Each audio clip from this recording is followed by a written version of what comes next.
Junto a mi compañera Lina Ortega y quien les habla, Denis Zamora, hablaremos acerca de las contribuciones de la neuropsicología cognitiva y también de la neuropsicología de la educación y algunos aportes de Leticia. ¿Sí? Bueno, primero empezaremos definiendo qué es la neuropsicología cognitiva, y es que este se encarga de comprender cómo el cerebro gestiona y controla actividades cognitivas, ¿sí?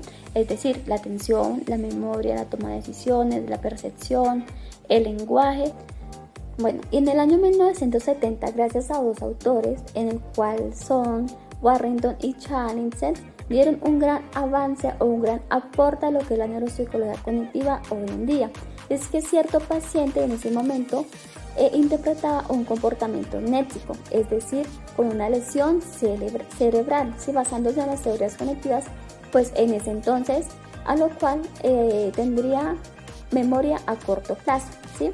Cuyo resultado obviamente o claramente esto se basa a nivel empírico, se contradecían la teoría de un modelo de Atkinson y Sheffield alrededor de 1968, y este como tal preservaba únicamente memoria a largo plazo. Y alrededor del año 1973, gracias a una publicación de los autores Marshall y Nicombe, en el cual es titulado Pattern o Paralexia, esta hizo que surgieran el análisis en personas normales acerca de la lectura, ¿sí? También allí surge el procesamiento de diagramas de flujo y también el procesamiento de información. Durante la presentación vamos a hablar sobre los principales aportes de la neuropsicología cognitiva a la neuropsicología de la educación.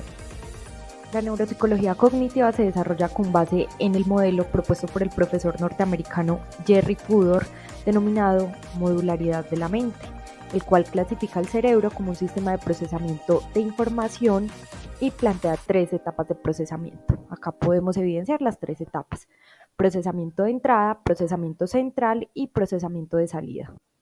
El procesamiento de entrada se encarga entonces de la información que accede por el encéfalo y en la cual se hace el análisis perceptivo de esta información. Luego tenemos el procesamiento central, que es el que se encarga de almacenar esta información para que pueda ser evocado, recordado con posterioridad y permita hacer representaciones mediante imágenes de la información para luego poder reconocerla. Y tenemos el procesamiento de salida, que es el encargado de transformarse en algún tipo de conducta, pensamiento o acción. La neuropsicología cognitiva entonces ha proporcionado una comprensión profunda de los procesos cognitivos fundamentales, como son la atención, la memoria, el lenguaje y las funciones ejecutivas. Estos conocimientos son esenciales para comprender cómo los estudiantes aprenden, procesan la información y resuelven problemas en sus entornos educativos. Por otro lado, vamos a hablar sobre los principales aportes que realiza Vygotsky a la educación. Vygotsky fue un psicólogo y teórico del desarrollo cuyas ideas han tenido un impacto significativo en el campo de la educación y en el campo de la neuropsicología educativa. Aunque Vygotsky no trabajó específicamente en la neuropsicología, sus teorías sobre el desarrollo cognitivo y el aprendizaje han influido en la comprensión de cómo el cerebro procesa la información y cómo se puede aplicar esta comprensión en el contexto educativo. Vamos a hablar entonces de los aportes más importantes que hizo Vygotsky a la neuropsicología de la educación. Vygotsky entonces nos plantea 2 teorías, o de las teorías más significativas que realiza a la neuropsicología de la educación. Está la teoría histórico-cultural o sociocultural, y esta teoría nos propone que el desarrollo humano no puede entenderse de una manera aislada, sino que está profundamente influenciado por el contexto social, cultural e histórico en el que se encuentra el individuo.